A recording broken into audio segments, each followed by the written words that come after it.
नमस्कार दोस्तों, राउज आईएएस के डीएनएस हिंदी प्रोग्राम में आप सभी का स्वागत है। आज हम 14 नवंबर 2023 के जितने भी इंपॉर्टेंट आर्टिकल्स हैं, चाहे वो आपके द हिंदू में हो, चाहे वो आपके इंडियन एक्सप्रेस में हो, उनको वन बाय वन करके डिस्कस करेंगे। तो चलिए सबसे पहले हम देखते हैं कौन कौन से ऐसे इंपॉर्टेंट आर्टिकल है जिन्हें हमें डिस्कस करना है। तो बेसिकली आज हम 4 आर्टिकल डिस्कस करेंगे, जिसमें पहला आर्टिकल है बेन गुरियन नहर परियोजना, जो कि आपको इंडियन एक्सप्रेस के एक्सप्लेन पेज पर दिख जाएगा। दूसरा आर्टिकल है जेम पोर्टल, जो कि आपको द हिंदू के पेज नंबर 14 पर देखने को मिल जाएगा। तीसरा जो आर्टिकल है वो है कि 2000 म्यांमार शरणार्थी भारत आए हैं, जो कि इंडियन एक्सप्रेस के पेज आपको 14 पर देखने को मिल जाएगा। और लास्ट आर्टिकल जो हम डिस्कस करेंगे वो है वन संरक्षण संशोधन विधेयक 2023, द हिंदू के पेज नंबर 10 पर आपको देखने को मिल जाएगा। वैसे तो ये चारों के चारों आर्टिकल आपकी जो प्रारंभिक परीक्षा है उसके दृष्टिकोण से महत्वपूर्ण है। चारों के चारों आर्टिकल, चाहे आपका बेन गुरियन नहर परियोजना से लेकर वन संरक्षण संशोधन विधेयक 2023, लेकिन फिर भी वन संरक्षण संशोधन विधेयक 2023 को हम थोड़ा मुख्य परीक्षा के लिहाज से भी देखेंगे, क्योंकि यहां से मुख्य परीक्षा का क्वेश्चन बन सकता है। तो चलिए एक एक आर्टिकल को वन बाय वन करके डिस्कस करते हैं। तो जो पहला आर्टिकल है आपका वेन गुरियन नहर परियोजना। तो बेसिकली हो क्या रहा है, इस आर्टिकल का जो संदर्भ है वो आपको तब समझ में आएगा जब आप इस इमेज को देख लोगे। इस इमेज के बारे में अगर आप समझ गए तो ओवरऑल आपका जो आर्टिकल का संदर्भ है वो आपको समझ में आ जाएगा। आर्टिकल का संदर्भ क्या है कि देखिए, बेन गुरियन कैनाल जो है, बेसिकली इजराइल क्या कर रहा है, इजराइल क्या कर रहा है कि स्वेज कैनाल का एक अपोजिट, बेसिकली इसको सरपास करने के लिए, वी कैन से कि भाई इसको सरपास करने के लिए या फिर एक नया पाथ ढूंढने के लिए, स्वेज कैनाल के ऑल्टरनेटिव पाथ ढूंढने के लिए बेन गुरियन कैनाल प्रोजेक्ट के बारे में विचार कर रहा है, जिसमें जिसमें क्या करेगा इजराइल, गल्फ ऑफ अकाबा को सीधा जोड़ेगा भूमध्य सागर से। ठीक है, तो इजराइल का यह प्रोजेक्ट है बेन गुरियन कैनाल प्रोजेक्ट। किसका प्रोजेक्ट है, पहले तो आपको यह पता होना चाहिए, ये इजराइल का है। सीधा आपको प्रीलिम्स में पूछ लेगा, काम क्या है इसका, भूमध्य सागर को गल्फ ऑफ अकाबा से जोड़ने का है, और किसके अपोजिट, स्वेज कैनाल के अपोजिट। ठीक है, ये सारे के सारा संदर्भ है इस आर्टिकल का। तो बेसिकली जो बेन गुरियन परियोजना है, यह अकाबा की जो खाड़ी है उसको किससे जोड़ना, भूमध्य सागर से जोड़ना, इसका क्या है, उद्देश्य है। सबसे पहला इंपॉर्टेंट पॉइंट जिसको आप नोट भी कर सकते हो, और कभी भी प्रीलिम्स में आराम से आसान क्वेश्चन भी पूछता है यूपीएससी, और कठिन से कठिन क्वेश्चन भी पूछता है। तो आसान क्वेश्चन में पूछ सकता है कि बेन गुरियन नहर परियोजना इनमें से किस देश से संबंधित है, और प्रीवियस ईयर में भी ऐसे क्वेश्चन पूछे गए हैं। तो बेन गुरियन जो नहर परियोजना है क्या है, आपको ये पता लग गया, अकाबा की खाड़ी भूमध्य सागर से जोड़ना है। इसकी कल्पना पहली बार इजराइल ने ही 1960 में की थी, जहां पर जो इजिप्ट है यानी कि मिस्र जो है, उसकी जो मोनोपोली है स्वेज कैनाल पर, उसको तोड़ना चाहता है इजराइल। ठीक है, इसके अपोजिट में ये परियोजना लेके आना चाहता है। ठीक है, कि एक अधिकार यानी कि मोनोपोली को हटाकर वैश्विक समुद्री वाणिज्य को बदलने के लिए लाई गई थी। ठीक है, यह इजराइल राज्य द्वारा प्रस्तावित किया गया था। तो यह है बेन गुरियन परियोजना। अब आपको थोड़ा स्वेज कैनाल के बारे में भी जान लेना चाहिए। देखिए, स्वेज कैनाल जो है, पूरी तरीके से स्वेज कैनाल पर जो आधिपत्य है वो है इजिप्ट का। ठीक है, स्वेज कैनाल से पूरे विश्व का 13% क्या होता है, ट्रेड कंट्रोल होता है, या ट्रेड होता है, या फिर व्यापार होता है। ठीक, स्वेज कैनाल यूरोप और एशिया को आपस में जोड़ती है। ठीक है, यूरोप कॉन्टिनेंट और एशिया कॉन्टिनेंट को क्या करती है, आपस में जोड़ती है। साथ ही में स्वेज कैनाल जो है आपका भूमध्य सागर और रेड सी, नीचे क्या है आपका, रेड सी, भूमध्य सागर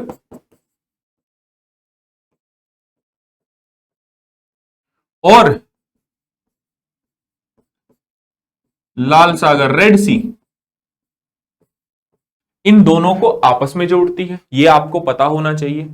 ठीक है, और आपको याद भी होगा कि चाइना का एक शिप आपका सुएज कैनाल में फंस गया था 7 डेज तक, जिसमें अराउंड 9.6 बिलियन डॉलर का हमें डेली नुकसान हो रहा था पूरे वर्ल्ड को व्यापार का। ठीक है, सुएज कैनाल कैसी कैनाल है? मानव निर्मित है, यानी कि मैन मेड है, मानव निर्मित कैनाल है, ये जरूर याद रखना है। और इसका जो ऑल्टरनेटिव ढूंढ रहा है इजराइल, जो कि आपको अभी जो प्रोजेक्ट बताया बेन गुरियन, ये भी क्या है? मानव निर्मित कैनाल ही होने जा रही है। ठीक है, ये कैसी कैनाल होने जा रही है? मानव निर्मित ही, मैन मेड ही होने जा रही है। ठीक है, पोर्ट सैड से शुरू होता है आपका सुएज कैनाल और पोर्ट सुएज पोर्ट पर आकर खत्म हो जाता है। ठीक है, आई होप ये पॉइंट्स आपने नोट कर लिए होंगे और इन फ्यूचर यूपीएससी अगर क्वेश्चन उस पर पूछता है तो आप आराम से उसका आंसर दे पाएंगे। प्रीवियस ईयर में यूपीएससी ने 2014 में एक क्वेश्चन पूछा कि तुर्की जो है किसके बीच स्थित है? काला सागर, कैस्पियन सागर, काला सागर, भूमध्य सागर, सुएज की खाड़ी, भूमध्य सागर, अकाबा की खाड़ी और मृत सागर। देखिए, अगर मैपिंग का कोई क्वेश्चन है तो वो कैसे होगा? बार बार प्रैक्टिस से ही होगा। आपको जब आप आंखें बंद करें तो आपको वर्ल्ड का मैप आना चाहिए। वर्ल्ड के मैप में बेसिक जैसे कैस्पियन सी आपको पता हो, रेड सी आपको पता हो, सुएज कैनाल आपको पता हो। ठीक है, ये छोटी छोटी चीजें आपको बिल्कुल, ब्लैक सी के बारे में, भूमध्य सागर के बारे में, इनके बारे में पता होना चाहिए। और जब आप आंखें बंद करें तो इनके बाउंड्री जो स्टेट्स हैं उनका नाम तो एटलीस्ट आपको याद ही होना चाहिए। तो ऐसे ही पूछा था एक आसान क्वेश्चन 2014 में कि टर्की किन दो सी के बीच स्थित है? तो ऑप्शन दिया हुआ था, एक ब्लैक सी और एक भूमध्य सागर। तो इसलिए बार बार आपको इमेज दिखाई जाती है। जैसे अभी जो प्रोजेक्ट है इजराइल का बेन गुरियन, उसका एक इमेज दिखा दिया आपको, तो आपको पता लग गया कि देखो ये सुएज कैनाल है, इसके ऑल्टरनेटिव पाथ को ढूंढने के लिए बेसिकली इजराइल डेवलप कर रहा है। दूसरा, सुएज कैनाल आपको पता लग गया मैन मेड है, यहां से शुरू हो जाती है और यहां पर बेसिकली खत्म हो जाती है, पोर्ट साइड से और आपका पोर्ट सुएज तक जो है चलती है और खत्म हो जाती है। मैन मेड है, पूरी तरह इजिप्ट के कंट्रोल में है। तो आपको ये जो बेसिक चीजें हैं जब ये पता रहेंगी और यूपीएससी उस पर जब क्वेश्चन पूछेगा तो आप सही उत्तर दे पाएंगे। सिंपल सी बात है। तो इसी के तर्ज पर एक अभ्यास प्रश्न आपके लिए मैं दे देता हूं कि जल निकायों नहरों के संदर्भ में निम्नलिखित में से कौन सा कथन सही है? पहला कथन है सुएज नहर एक प्राकृतिक जलमार्ग है।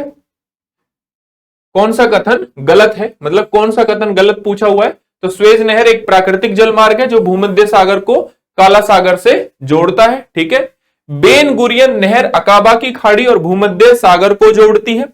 इजराइल और सीरिया दोनों भूमध्य सागर से सीमा लगाते हैं। जिब्राल्टर जल डमरू मध्य भूमध्य सागर को अटलांटिक महासागर से जोड़ता है। देखो, ये जो क्वेश्चन है ये पूरी तरीके से मैप बेस्ड क्वेश्चन है। अगर आपको मैप समझ में आता है, मैप आपने बार बार रिवीजन किया हुआ है या फिर अभी आपने तैयारी शुरू करी है, तो कोई इसमें डरने वाली बात थोड़ी है। वो तो धीरे धीरे आप जब रिवीजन करेंगे तो आपको पता लग जाएगा कि कौन सा स्ट्रेट किसको जोड़ता है। स्ट्रेट यानी कि जल डमरू मध्य जो है, कौन सा स्ट्रेट किन दो ओशंस को जोड़ता है कि या किन दो सीज को जोड़ता है। कौन सा जो प्रोजेक्ट है वो किन दो सागर या किसी खाड़ी को जोड़ता है। ये प्राकृतिक जलमार्ग है या फिर मैनमेड मानव निर्मित जलमार्ग है। ठीक है, वो इस बात पर डिपेंड करता है कि आप मैप की प्रैक्टिस कितनी करते हो। और देखिए, मैप का जो क्वेश्चन है वो यूपीएससी हमेशा पूछता है हर एग्जाम में, मतलब जब भी प्रीलिम्स लेता है हमेशा एक दो क्वेश्चन मैप से आए हुए हैं या फिर बहुत ही ज्यादा न्यूज में कोई प्लेस रहा है। ठीक है, तो उस प्लेस को आराम से यूपीएससी पूछ लेता है। तो इस दृष्टिकोण से ये आर्टिकल बेहद ज्यादा इंपॉर्टेंट या आपके लिए महत्वपूर्ण हो जाता है। चलिए सेकंड आर्टिकल पर चलते हैं। संदर्भ क्या इस आर्टिकल का वो समझ लीजिए कि jam procurement cross 2 lakh crore on buying activity. तो जैम एक बेसिकली क्या आपका पोर्टल है। उस पोर्टल पर जो खरीद बिक्री हुई है किसकी, गुड्स एंड सर्विसेज की, वस्तु और सेवाओं की, वो 2 लाख करोड़ को क्या है बेसिकली पार कर गई है। उससे रिलेटेड ये आर्टिकल है। तो हमारे यहां पर इसकी जो इंपॉर्टेंस है या इसकी महत्ता है वो कैसे है। तो हमें पता होना चाहिए जेम पोर्टल के बारे में। क्यों? क्योंकि यूपीएससी ऑलरेडी इस टाइप के क्वेश्चन सन 2022 में इस टाइप का एक क्वेश्चन पूछ चुकी है। निम्नलिखित पर विचार कीजिए, उपयुक्त में से कौन से ओपन सोर्स डिजिटल प्लेटफॉर्म पर बनाए गए हैं। आरोग्य सेतु दे दिया, कोविन दे दिया, डिजिटल कार दे दिया और दीक्षा दे दिया। ऐसे प्लेटफॉर्म के बारे में हमें ऑलरेडी पता होना चाहिए।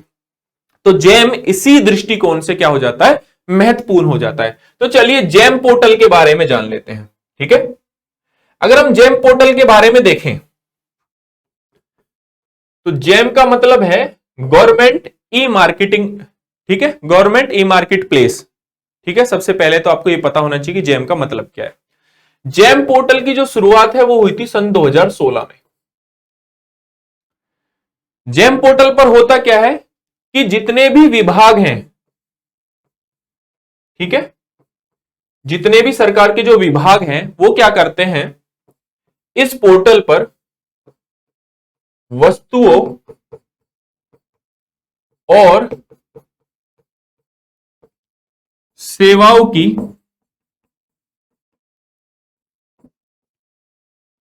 खरीदारी करते हैं। ठीक है, ये आपको पता होना चाहिए।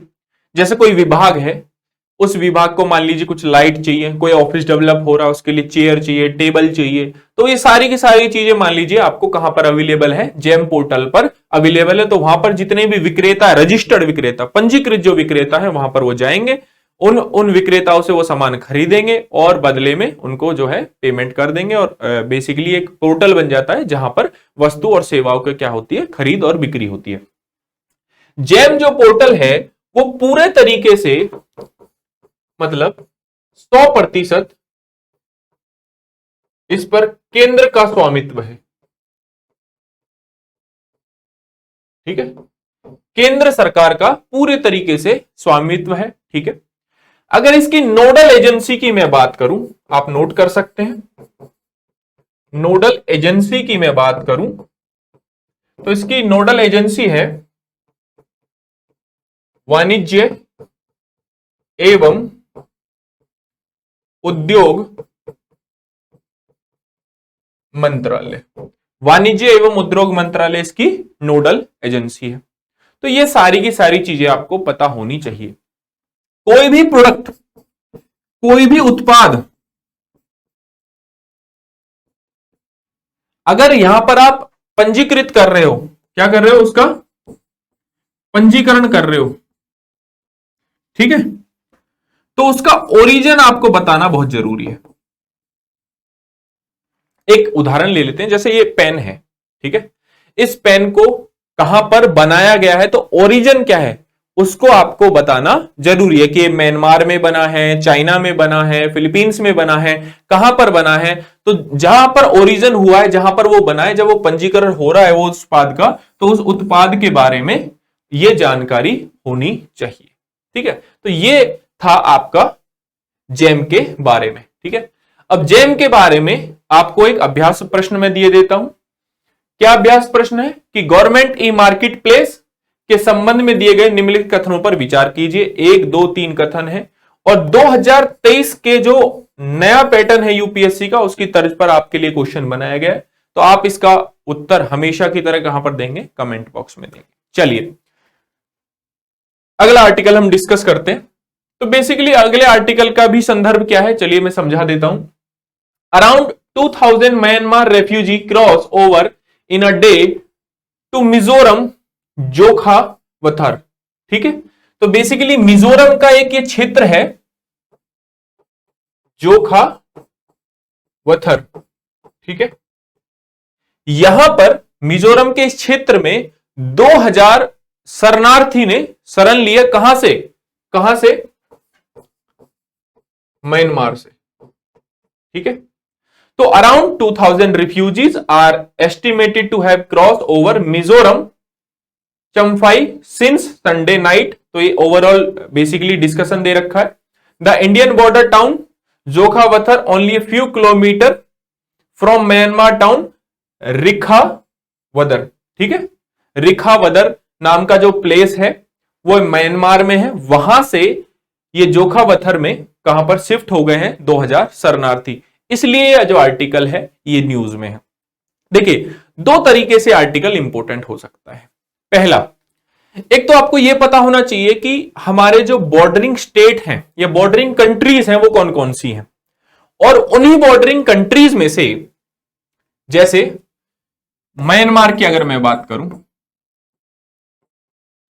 तो म्यांमार से भारत के कौन कौन से राज्य सीमा साझा करते हैं। ठीक है, पहले तो इसलिए इंपॉर्टेंट हो जाता है आर्टिकल, ठीक है, इसलिए महत्वपूर्ण हो जाता है। तो आपको पता होना चाहिए कि भारत के कौन कौन से राज्य, हमारे जैसे चाइना है, बांग्लादेश है, तो भारत के कौन कौन से राज्य उनसे अपनी सीमा लगाते हैं, उस देश से अपनी सीमा लगाते हैं। दूसरा, इसमें जो जोखावधार और रिखावधार जो दो बेसिकली दो प्लेस के नाम दिए हुए हैं, ठीक है, स्थानों के नाम,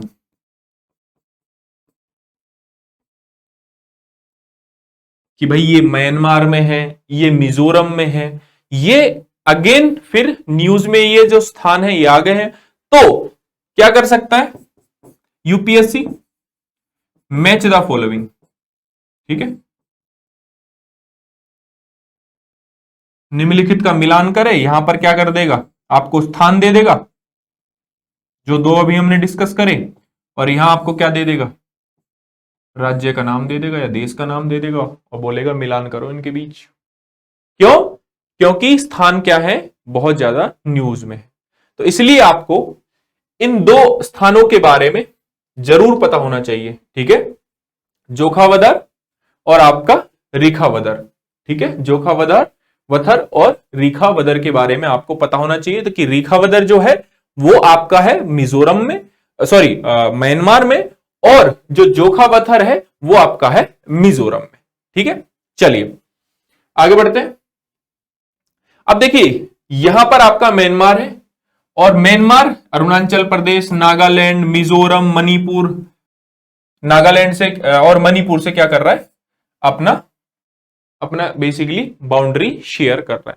तो ये आपको पता होना चाहिए कि म्यांमार जो है वो किस किस इंडियन स्टेट से बाउंड्री शेयर करता है, जैसे अरुणाचल हो गया, नागालैंड हो गया, मणिपुर हो गया, मिजोरम हो गया। तो ये आपको सारा इसके बारे में एक तो ज्ञान होना चाहिए, दूसरा ये ज्ञान होना चाहिए जो प्लेस न्यूज में उनके बारे में पता होना चाहिए।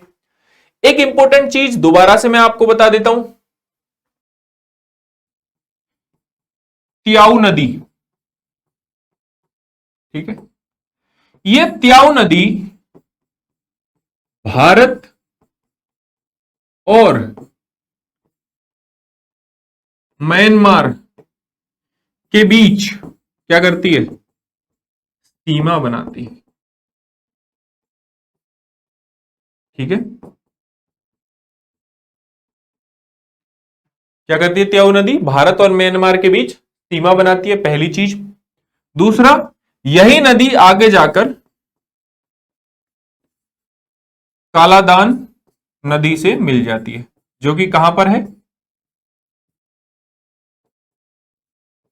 मिजोरम में, ठीक।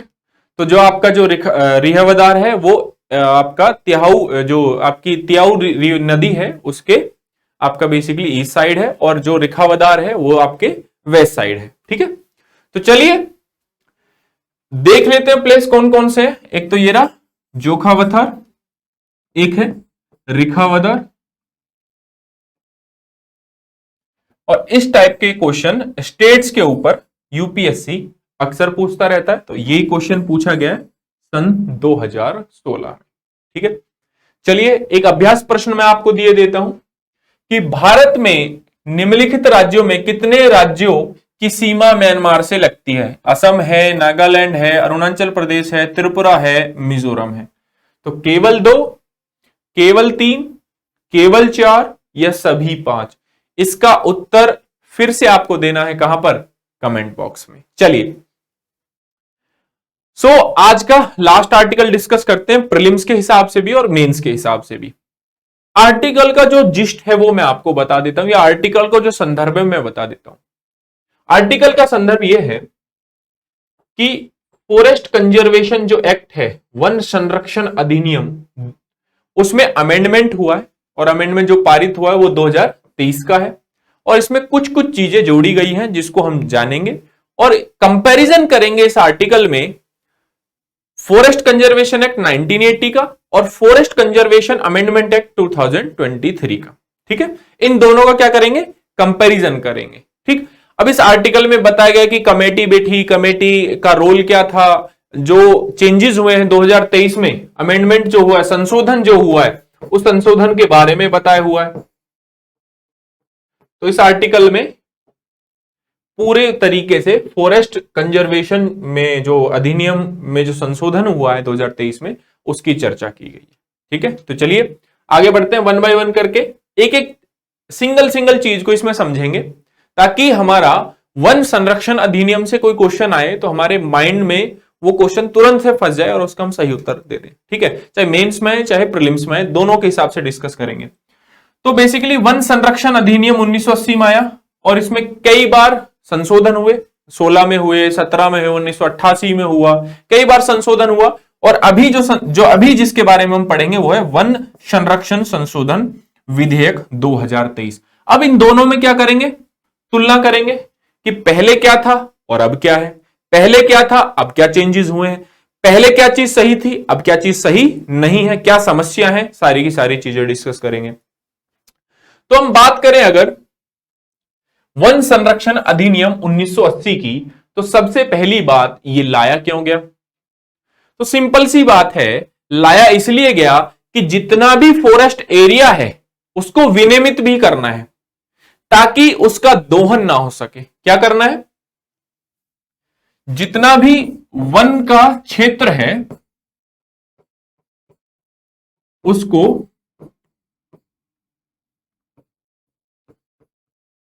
विनियमित करना है। ठीक है, यानी कि रेगुलेट करना है ताकि वन का दोहन ना हो। ठीक है, सतत विकास बना रहे। ठीक है, वहां की जो कम्युनिटी है, वनों के अंदर जो समुदाय है, उसके भी अधिकार सुरक्षित रहे।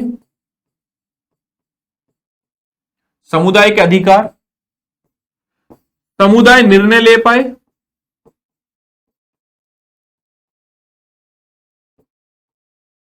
एक इसकी अगर बड़ी पिक्चर देखें तो इस हिसाब से आपका वन संरक्षण अधिनियम 1980 इस वजह से लाया गया, इसमें परिवर्तन होते गए और चीजें ऐड होती गई। ठीक है, अब इस वन संरक्षण अधिनियम के उद्देश्य, गैर वानिकी उद्देश्यों के लिए वन भूमि के परिवर्तन को विनियमित करना इसका एक उद्देश्य था, इसलिए इसको लाया भी गया था।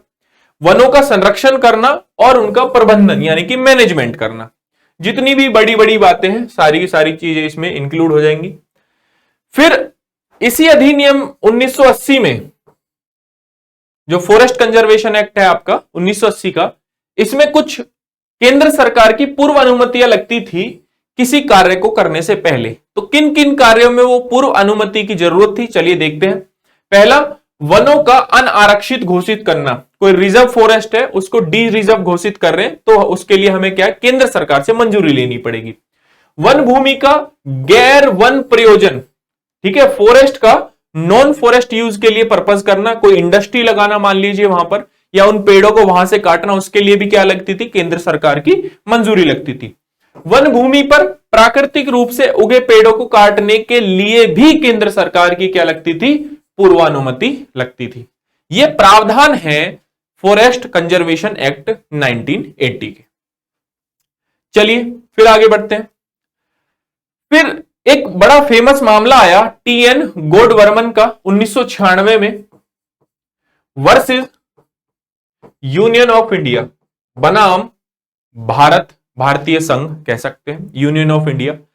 अब इसमें कुछ परिवर्तन हुए, हालांकि देखो इसमें अमेंडमेंट 1988 में भी हुआ था, लेकिन क्या है कि एक समय सीमा के होने के कारण आपको ओवरऑल एक पिक्चर बतानी है और आपको क्या करना है कि जो बेसिक चीजें हैं वो दोबारा से बुक से रिवाइज करनी है, लेकिन जितनी भी महत्वपूर्ण चीजें वो सारी की सारी इस आर्टिकल में आपके लिए मैं बता दूंगा। तो TN Godavarman 1996 versus Union of India का एक केस था जो कि बहुत फेमस केस था और इसमें बहुत सारी चीजें इंक्लूड की गई। पहला, शुद्ध वर्तमान मूल्य, जैसे कोई जंगल है, कोई वन है, उस वन के एक एरिया को मान लीजिए उसका उस एरिया में 100 पेड़ है, ठीक है, उस एरिया में 100 पेड़ है, अगर आप उनको काटते हो तो उसके कटाई का जो वर्तमान मूल्य है वो क्या होगा, वो आपको चुकाना पड़ेगा। फिर दूसरा, प्रतिपूरक वन रोपण निधि की स्थापना की गई। तीसरा, वन की परिभाषा में परिवर्तन किया गया और शब्दकोश अर्थ को शामिल किया गया। देखिए ये थोड़ा ब्रॉड है, इसको थोड़ा आसानी से समझते हैं। क्या कहा कि वन की परिभाषा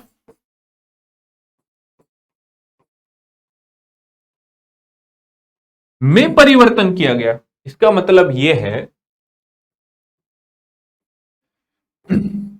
पहले एक अधिनियम था, भारतीय वन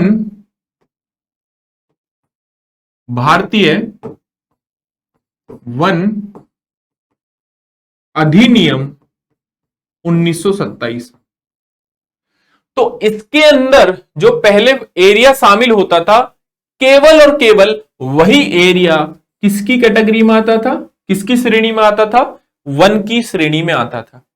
लेकिन सुप्रीम कोर्ट का जब यह वर्डिक्ट आया, ठीक है, 1996 में, तो वन की परिभाषा को थोड़ा और व्यापक कर दिया गया। क्या कर दिया गया, और ज्यादा व्यापक कर दिया गया। क्या क्या इसमें शामिल किया, देखिए जितने भी आरक्षित वन हैं,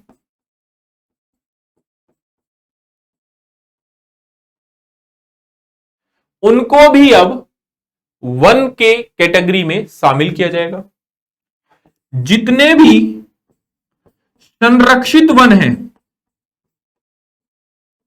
मतलब रिजर्व फॉरेस्ट और आपका संरक्षित प्रोटेक्टेड जो फॉरेस्ट है, उनको भी अब वन की कैटेगरी में शामिल किया जाएगा। या फिर आपका फॉरेस्ट कंजर्वेशन एक्ट 1980 की धारा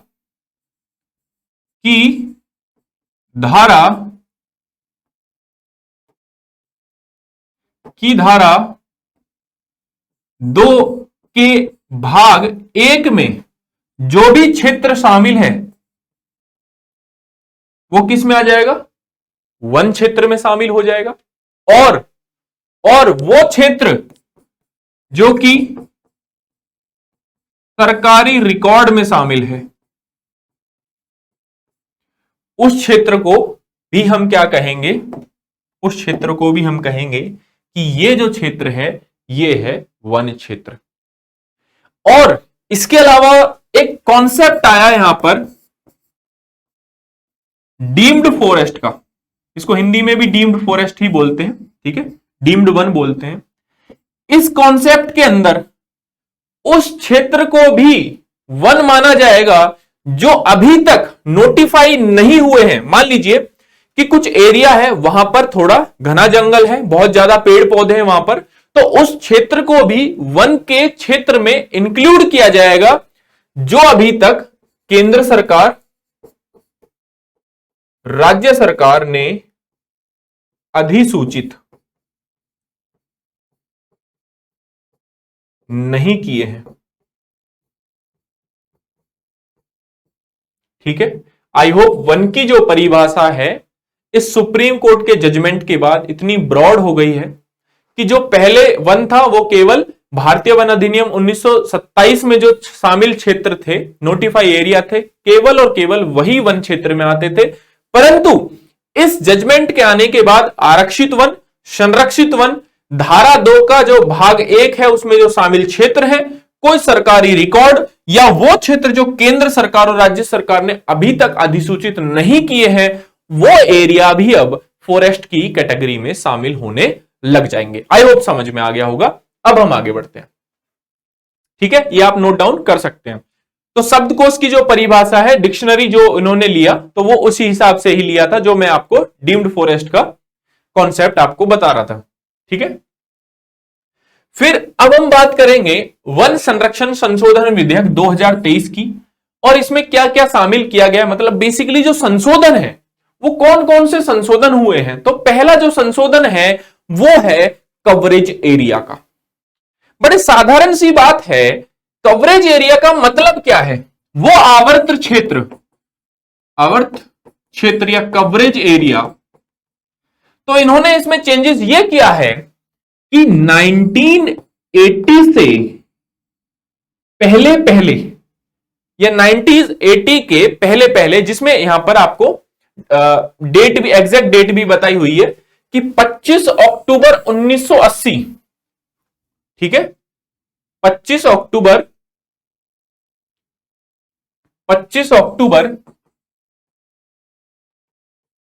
1980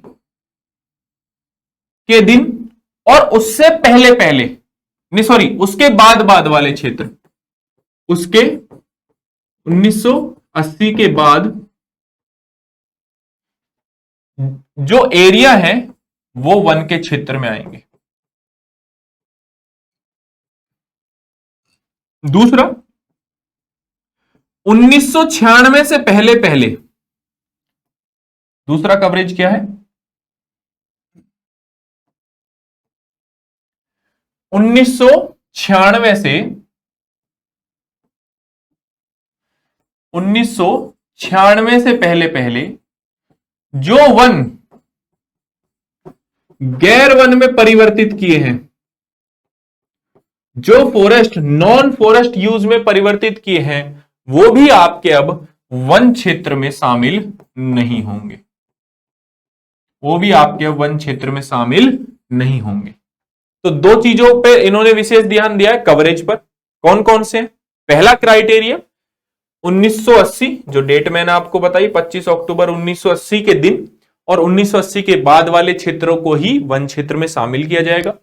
1996 के बाद बाद वाले जो क्षेत्र हैं जो कि वन से गैर वन में कन्वर्ट हुए हैं, उनको भी वन क्षेत्र में इंक्लूड नहीं किया जाएगा। ठीक है, पहली बात ये। तो ये हो गया पहला अमेंडमेंट। दूसरा अमेंडमेंट, छूट किस किस चीज में आपको मिली है? छूट आपको मिली है, देखिए छूट आपको किस चीज में लिखी है, प्लीज नोट करिए इस चीज को, कि अगर हम जैसे इंडिया का एक ऐसे मान लीजिए ये हिमालय वाला रीजन है, ठीक है, तो इसके 100 किलोमीटर के दायरे में रणनीतिक उद्देश्यों की वजह से, ठीक है, 100 किलोमीटर के दायरे में या 100 किलोमीटर के एरिया में केंद्र सरकार कोई भी प्रोजेक्ट ला सकती है, कोई भी प्रोजेक्ट ला सकती है, जैसे वहां से रोड निकाल दिया, ठीक है, क्योंकि वो रणनीतिक उद्देश्य से बेहद ज्यादा महत्वपूर्ण है। ठीक है, तो 100 किलोमीटर वाला जो ये कॉन्सेप्ट है उसको याद रखिएगा। केंद्रीय मंजूरी, इसको भी आप समझिए। पहले क्या होता था, केंद्र यहां है, राज्य यहां है मान लीजिए, तो पहले क्या होता था कि राज्य सरकार कोई भी सरकारी प्रोजेक्ट लेकर आ रही है किसी वन क्षेत्र में, कहां पर सरकारी प्रोजेक्ट आ रहा है किसी वन क्षेत्र में, तो केंद्र सरकार की बिना अनुमति, केंद्र सरकार की बिना अनुमति के ही उस प्रोजेक्ट को पास कर सकती थी।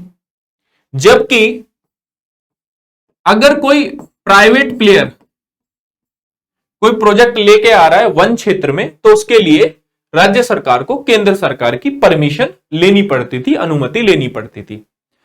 अब चेंजेस क्या हुए हैं? अब चेंजेस ये हुए हैं कि भैया आप जो सरकारी प्रोजेक्ट लेकर जा रहे हो, जो सरकारी विकास प्रोजेक्ट आप लेकर जा रहे हो, या कोई भी प्राइवेट सेक्टर किसी वन क्षेत्र में डेवलपमेंट का काम करेगा या प्रोजेक्ट लेकर आना चाहता है, उसके लिए आपको केंद्र सरकार की क्या चाहिए? अनुमति चाहिए ही चाहिए। तो इससे क्या हो रहा है कि जो राज्य सरकार है वो कह रही है कि इस पे तो केंद्र सरकार का एक अधिकार हो जाएगा पूर्ण तरीके से। तो इसको हम समस्या में डिस्कस भी करेंगे। वनों में की जा सकने वाली गतिविधियां, इसमें क्या क्या चेंजेस हुए हैं? इसको भी नोट डाउन आप कर सकते हैं। देखिए वनों में चेंजेस क्या है कि आप जू बना सकते हैं, ठीक है, इको टूरिज्म पर्यटन आप कर सकते हैं, ठीक है, फेंसिंग आप कर सकते हैं, ठीक है। तो ये जितने जितने भी चीजें हैं इसकी आपको अनुमति मिली है वन एरिया में, ठीक है, जो भी फॉरेस्ट एरिया उसमें फेंसिंग कर सकते हैं या फिर चेक पोस्ट बना सकते हैं। तो ये सारे के सारे काम कर सकते हैं, इसकी छूट मिली है आपको। फिर उसके बाद ग्राम सभा की अनुमति की अनिवार्यता का निलंबन करा या उसका निष्कासन किया है। जैसे उदाहरण के तौर पर समझिए कि मान लीजिए कहीं ग्राम सभा है, ये आपकी ग्राम सभा है, यहां कोई कंपनी अगर कोई प्रोजेक्ट लेकर आती थी, ठीक है, कोई भी प्रोजेक्ट आता था तो पहले वो ग्राम सभा की अनुमति लेती थी, ठीक है। तो अब इस अनुमति को भी क्या कर दिया गया, हटा दिया गया कि राज्य सरकार पर निर्भर करता है कि वो ग्राम सभा की अनुमति ले या ना ले प्रोजेक्ट के लिए, ठीक है। तो ये सारे के सारे चेंजेस हुए हैं 2023 के फॉरेस्ट कंजर्वेशन एक्ट में, जो परिवर्तन है वन संरक्षण संशोधन अधिनियम 2023 में। ये सारे के सारे 1 2 3 4 5 परिवर्तन हुए और पांचों में अलग अलग चीजें उन्होंने कही हैं। अब बहुत सारी चीजें जब आपने समझी होंगी कि आपने देखिए जब एग्जेम्पशन कवरेज एरिया समझा होगा तो बहुत आपको लगा होगा कि यार 1980 के बाद वाला एरिया, 1996 से पहले वाला एरिया जो कि नॉन फॉरेस्ट यूज में कन्वर्ट हुआ उसको इंक्लूड नहीं करेंगे हम। फिर छूट की जो बात लगी आपको कि 100 किलोमीटर वाले एरियाज में, 100 किलोमीटर वाले एरियाज में जो भी रणनीतिक उद्देश्य से महत्वपूर्ण जो एरिया है, क्षेत्र है, वहां पर जो 100 किलोमीटर वाला एरिया वहां पर वो डेवलपमेंट कर सकते हैं। केंद्र की मंजूरी सरकारी केसों में भी आपको लेनी पड़ेगी राज्य को। वनों में की जा सकने वाली गतिविधियां और ग्राम सभा की जो अनिवार्यता है उसको भी जो खत्म कर दिया गया है। तो इसमें आपको कहीं ना कहीं कुछ समस्याएं भी लगी होंगी। चलिए उन समस्याओं को वन बाय वन करके डिस्कस करते हैं। तो पहली समस्या तो यही है कि 25 अक्टूबर 1980 से पहले के रूप में जो वन के रूप में जो दर्ज थे और 12 दिसंबर 1996 से पहले जो गैर वन उपयोग में बदल गए जो वन, ठीक है, प्लस इसमें डीम्ड फॉरेस्ट जो कि जजमेंट के दौरान इस वर्ड का जो है उद्योग हुआ डीम फॉरेस्ट का, इनको मिलाकर 28% पूर्ण वन क्षेत्र का बन जाता है। पूर्ण वन क्षेत्र का 28% यही हो जाता है। अब कोई 100 एरिया है, 100 एरिया में से आपने पहले तो यही बोल दिया कि देखो हम 100 एरिया का ख्याल तो रखेंगे पर ये 28 हटा दो इसमें से, ठीक है, बाकी जो एरिया बचेंगे 72 हम उसका ही डेवलपमेंट करेंगे, उसी का ही ख्याल रखेंगे। तो ये क्या है, जो आपका सतत विकास है उसके विरोध में जाता है। पहली बात तो सतत विकास के विरोध में जाता है, सस्टेनेबल डेवलपमेंट के अगेंस्ट चला जाता है। दूसरा कि भैया आपने जो ये एरिया है इनको इंक्लूड नहीं किया, इट मींस आप इसको क्या कर सकते हैं, इसका एक्सप्लॉयटेशन, ठीक है, इसका विद्रोहन हो सकता है इस एरिया का, तो आपको इसमें कोई समस्या होगी ही नहीं, ठीक है। तो बात तो वहीं के वहीं खड़ी हो जाएगी। तो आप ओवरऑल जो डेवलपमेंट है, ओवरऑल जो विकास है उसको ध्यान में रखना चाहिए था और इस 28% एरिया को भी इंक्लूड करना चाहिए था। क्या पता इसमें से कोई क्षेत्र ऐसा क्षेत्र हो जो कि पर्यावरण और परिस्थिति के हिसाब से बेहद महत्वपूर्ण हो, वहां पर अगर ऐसा एरिया डेवलप हुआ तो वहां की जो वाइल्ड लाइफ है उस पर क्या प्रभाव पड़ेगा, ये आपको सोचना चाहिए था।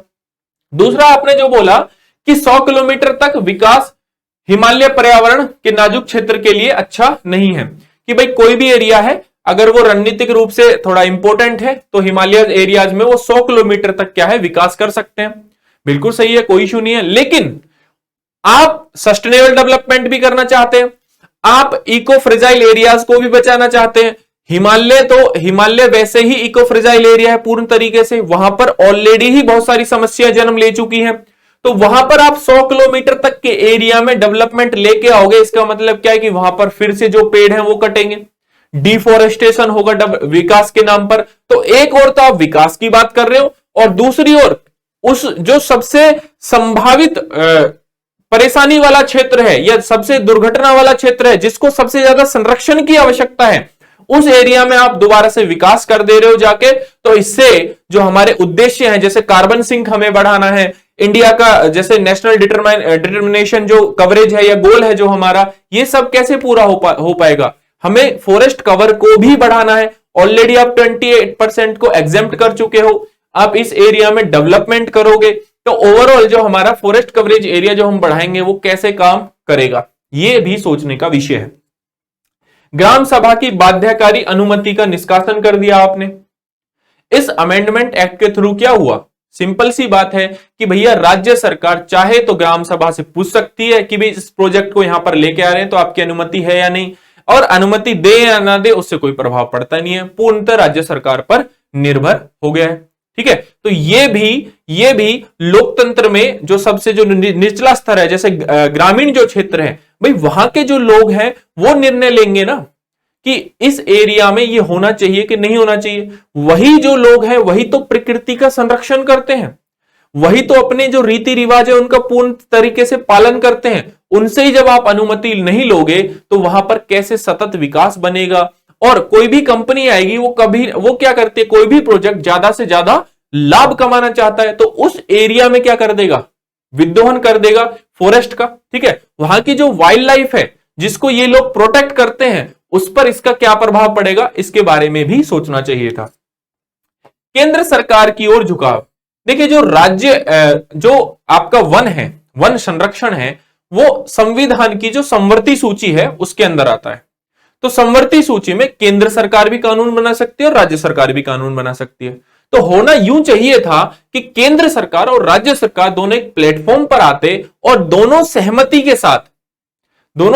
के साथ इसमें संशोधन करते, लेकिन ऐसा देखने को नहीं मिला। क्यों नहीं मिला? क्योंकि पूरे तरीके से हर प्रोजेक्ट में अब आपको किसकी अनुमति लेनी पड़ेगी? केंद्र सरकार की। तो ऐसा लग रहा है कि ये जो संशोधन है ये पूरे तरीके से किसकी ओर झुका हुआ है?